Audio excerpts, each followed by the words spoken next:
Hello, my inky friends. Long time no see. Paperdag here with a currently inked episode. I have my box of inked pens here, and currently I'm trying to limit myself to this one box, even though there is another box with my TWSBI Ecos, but these are the mixed brands that I'm currently using. And I will take you to my desk, my little desk by the window, where we will talk about all the inks and all the pens. And this is the notebook that I usually use for to keep track of my inked pens. And it has old style Tomoe River paper, A5 size with a grid, which is what I love. And here are the pens. A Waterman Edson with a large nib, an Opus 88 Picnic Blue, an Opus 88 Color Orange, a vintage Lamy 2000, a Lamy Safari Mango, and a Schneider German school pen, a Mont Blanc Meisterstück 22, a Monte Rosa pen, which is a sub-company from Mont Blanc, a vintage Parker 51, another vintage Parker 51, a Pelikan 800, a Pelikan M800, I should say, because this one is a Pelikan 400. This is a Pelikan M400. This one vintage, this one new, obviously. And this is a newer edition, an M200 Pelikan. This is a Pelikan a Pelikan 140. This is a Pelikan 25, a Geha German old vintage piston filler, and a Kaweco Elite, and 3 vintage Kaweco Sports. I mean, all the Kawecos are vintage. Let's see if I can squeeze them all onto one page.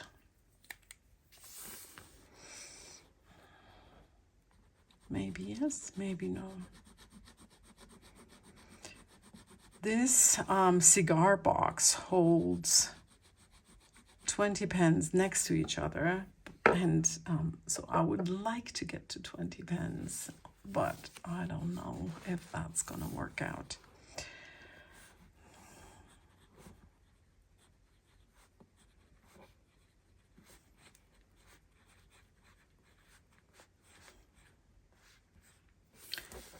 And the ink is Kobe Hydrangea, a sample from Lorelei, who has a YouTube channel here, just like me, with knitting and paper pen stuff and ink, of course. Yeah, really wonderful pen. Probably purchased many years ago by my husband at Bertram's Inkwell in Rockville, Maryland.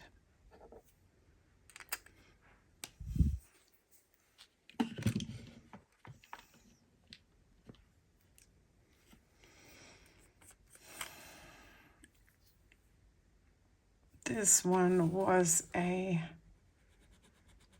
very kind gift from a friend, and I wonder if I ran out of ink. It looks like it. I think the reason is that I haven't opened the valve. It needs airflow. No, that is out. Wow, did not realize that. Okay, never mind.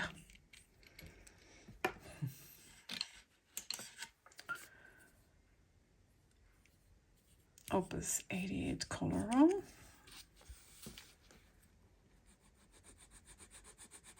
What I love about these Opus 88 pens is that they hold a lot of ink, and you can actually dump a sample in here, which is pretty awesome.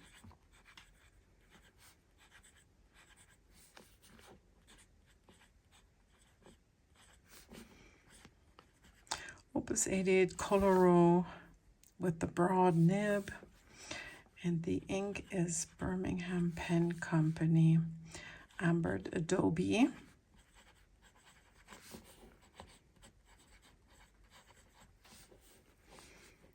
Which is another sample by Lamy.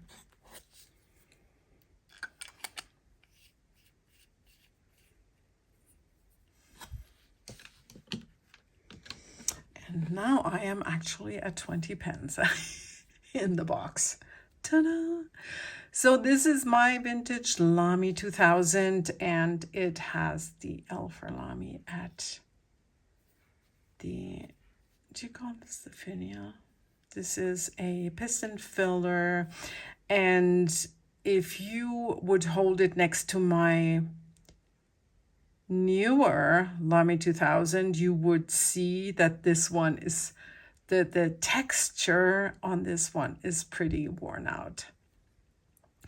And in fact, it says West Germany on here, which I'm sure it doesn't on the newer Lamy 2000 that you have seen many, many times. And I'm surprised myself that it's not inked right now. I will re-ink it when this one is done. This has a medium nib, and it has some corrosion, or it has some corrosion here at the grip section. And I don't know, it does not bother me because I just like these little oddities in these vintage pens. I probably got this 30 years ago at a flea market in Germany.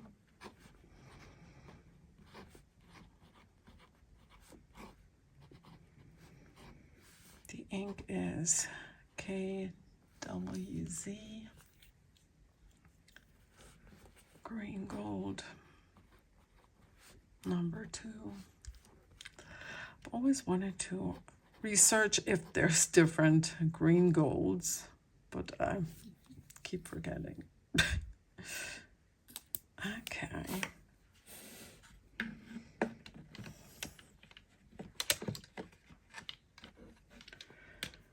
So I recently spent a week in Virginia with my husband, and so of course I had to put this ink in a pen. I've had it in that new Lamy 2000 many times, but now I decided on this Lamy Safari.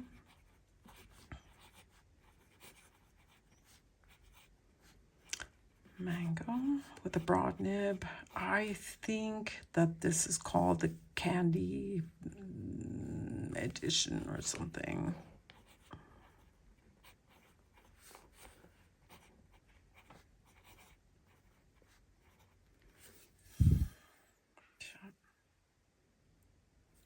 Grade Rider. So I brought, I think, 6 pens on that trip. None of them leaked on the plane. Yeah. Or even though I flew.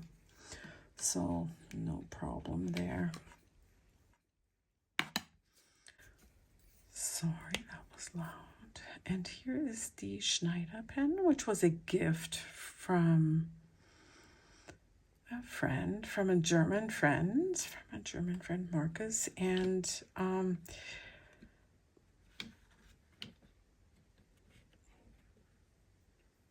of course, with all the roses, I had to put an ink in there to match the theme.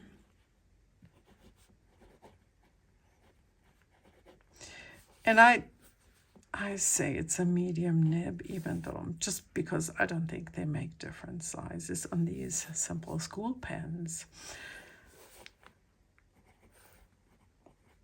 And the ink is one of my favorite pinks, Urbain Rose Tendresse.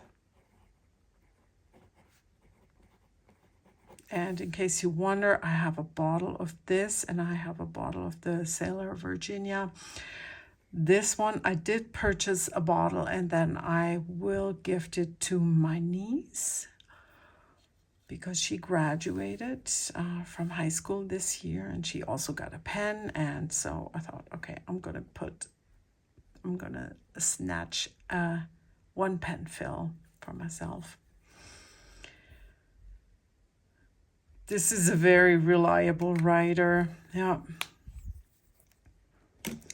The Schneider pen. And here we go, a vintage Mont Blanc 22.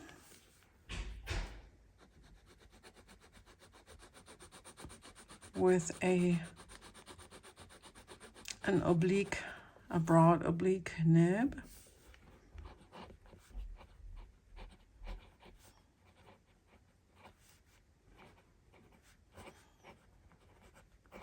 And the ink is a sample from my friend Alexandra. Tremendous. Cement Grau.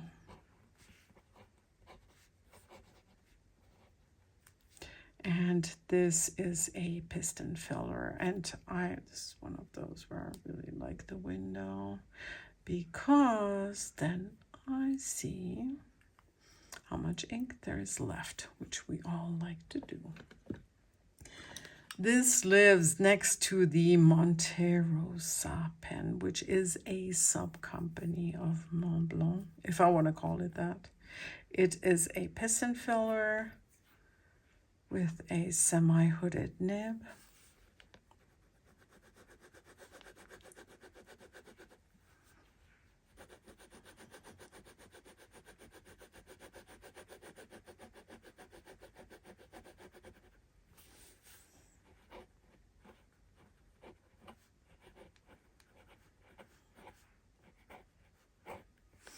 I'm calling this an M. I have no idea what it is. So this pen had a problem in the grip section. It had a crack, and I am happy to report that this is one of the pens that my friend Joel repaired for me.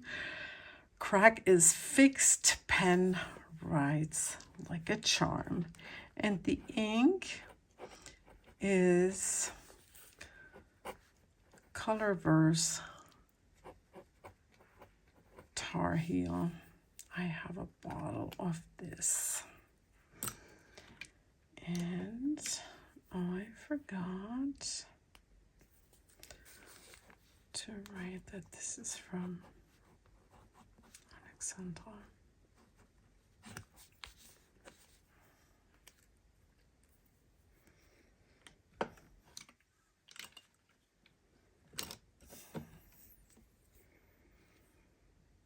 Parker 51 vintage.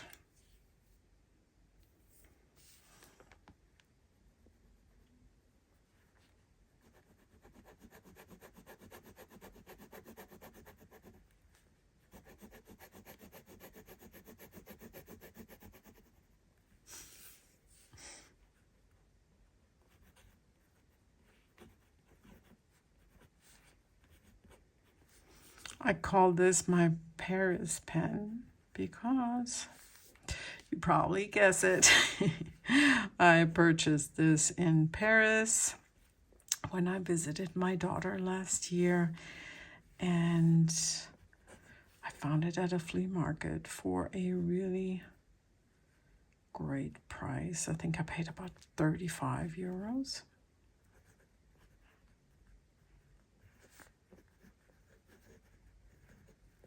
And it came in the original box too.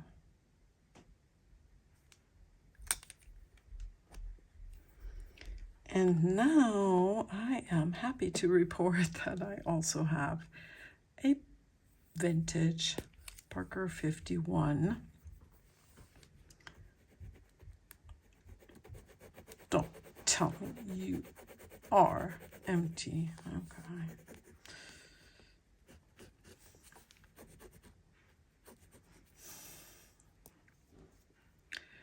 This one I got from my daughter, who went pen shopping for me in London.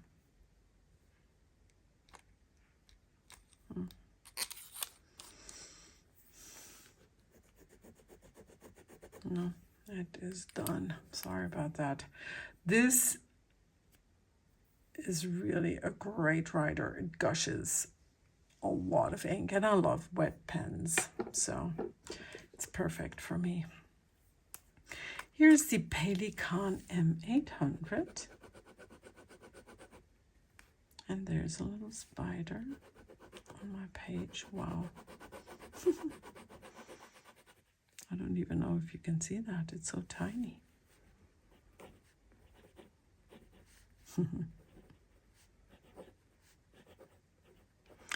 This has a broad nib. This was also with my friend Joel because it skipped on the upward strokes. Oh no, wait a second. It's a broad oblique. I see now all of a sudden it hit me. Yes. Problem fixed. And the ink is another sample from Lamy, and it is Ferris Wheel Press Moss Park Green. Lamy.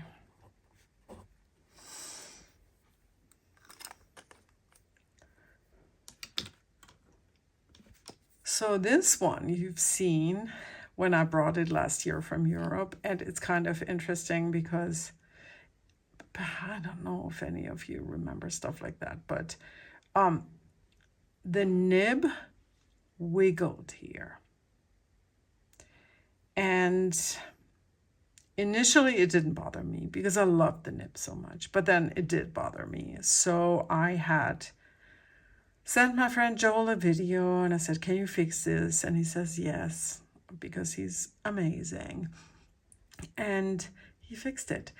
And so the thing is that in the pen, there's a casing, and I'm probably using horrible terms, horrible terminology for these things. But that casing that the nib was sitting in, was cracked or broken or whatever. And so that's what he replaced, and now it is, as to be expected, one of my favorite writers. Oh my gosh, because it's a double broad oblique nib. So it is a Pelikan, a vintage Pelikan 400, tortoise brown.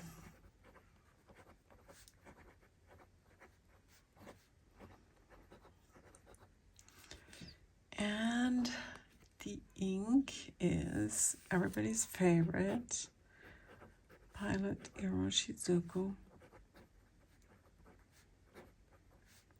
Inaho, that I have a bottle of. Oh, let me show you the nib one more time because it's fantastic. I love vintage pens, and I love the way these pens write, these vintage nibs. It's just so nice. If you ever get the chance, you should try them, and you should also buy a vintage pen. And if you don't have anybody who can,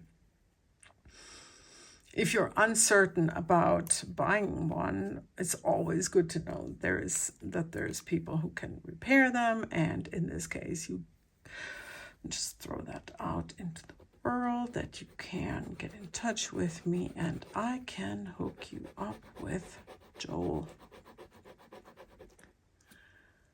Okay, and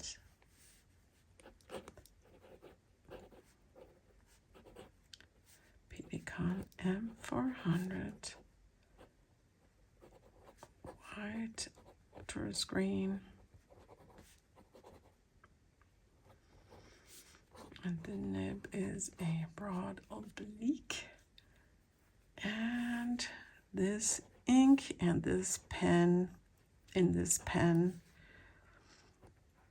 are a match made in heaven. This is Weeping Willow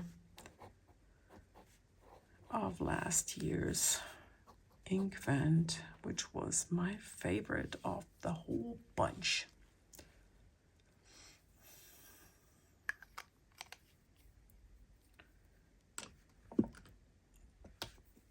And this one I only recently purchased, and I need to say, if you have a new pen and it doesn't write well, you need to return it, because these pens are too expensive. Unless it's a $20 pen, maybe then you can try your luck, but I don't ever. This one I brought back to the store because it just did not write well, and I got it exchanged actually through Pelikan. Was shipped back to Pelikan, and now it writes wonderfully. And this is Pelikan Edelstein Mandarin.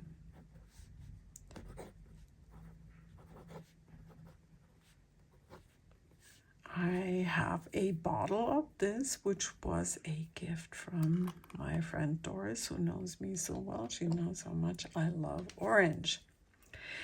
And here's another pen that's new now. I can't recall if I showed you this one already or not, but I bought this on eBay in Germany, and my brother brought it in May or April, and oh, it's awesome.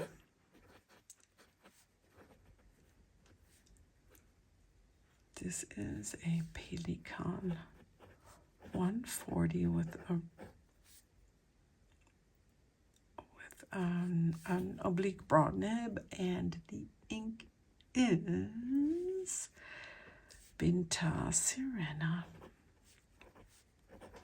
I had a sample from Lorelei, and then I loved it so much that I needed a bottle, even though I must say it's a little bit, reminds me a little bit of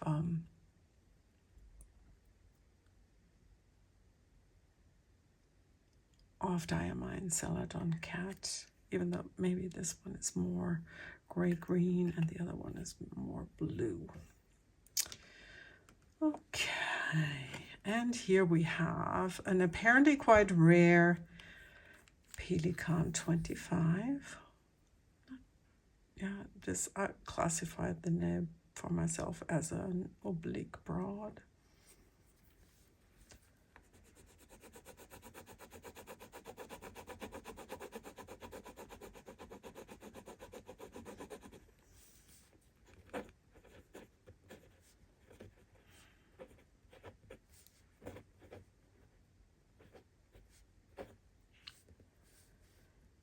And the ink is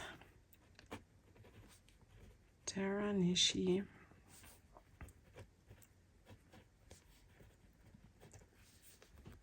Brilliant Mint from Lorelei. A sample from Lorelei.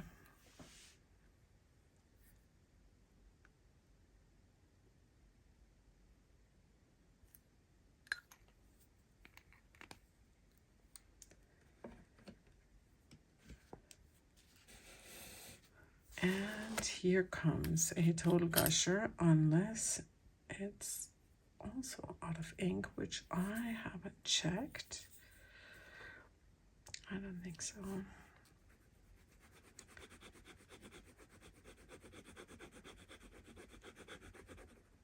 This is a vintage Geha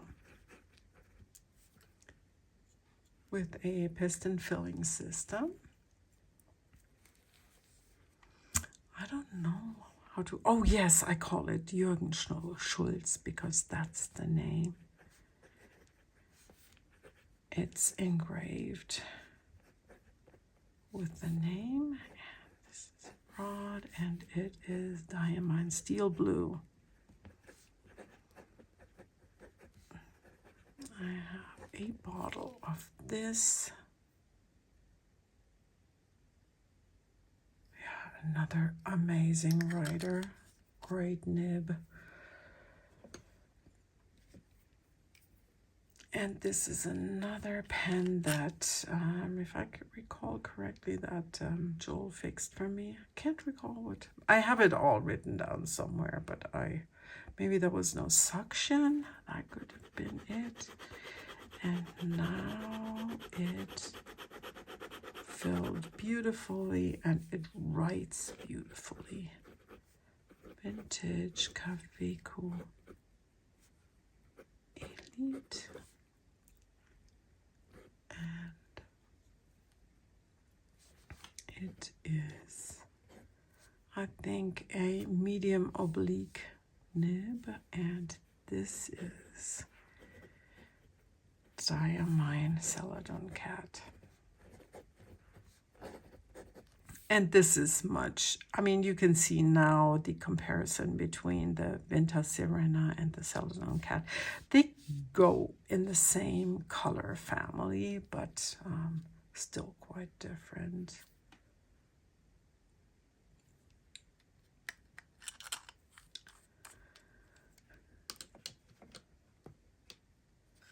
Here is a Kaviku Sport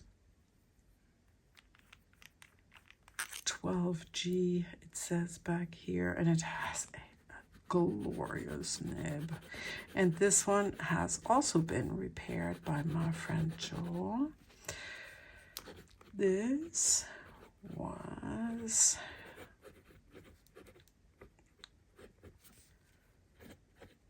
had no suction. Diamine Ancient Copper.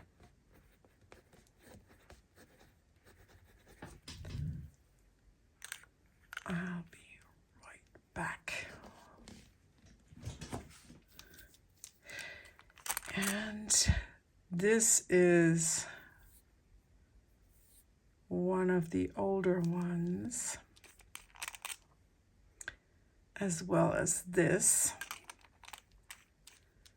The pen is the same size.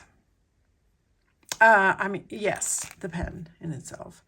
But then I'm thinking that this one is even a little bit older. That's the third one of those that I have inked up right now.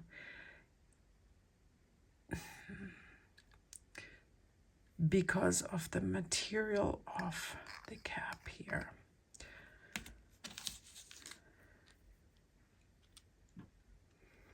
So, and in case you wonder, I never take these on trips because I'd be devastated if I lost them.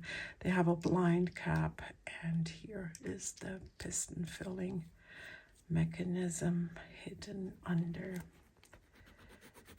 Oh, no, I already did this one. Sorry.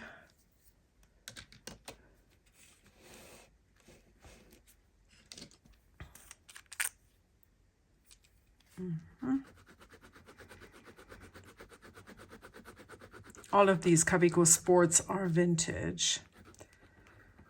And I think I said that 50 times. So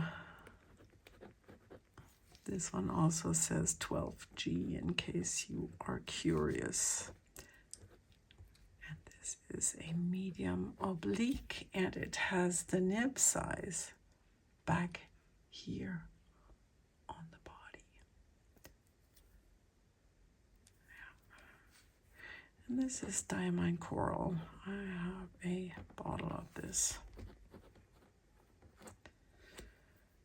as well as of the Celadon Cat and the Steel Blue, in case I did not mention that. So it's interesting because this cap has a crack, but it's never dried up when I haven't used it in a while. I haven't used it for 2 weeks or so, 3 maybe even, and no problem. Not dried up. I'll have to show it to Joel. I think I missed that when I gathered the last batch for him to be repaired. And so this one, this is an oddball because it's really too fine of a writer for me, as you may guess. And it's even though it says it's a medium nib and the number is 11, looks like a 7 in the US written. Medium, but the ink, and that's why I said it's so weird, because this is Papier Plume Moss Green, and I assume that there was residue in the pen of another darker color or black or something, because this doesn't even look green anymore. Papier Plume Moss Green. Yeah, this should be greener. There you go. It's my favorite green. There you have it. And this is what I have currently inked, with the exception of my Twisby Ecos.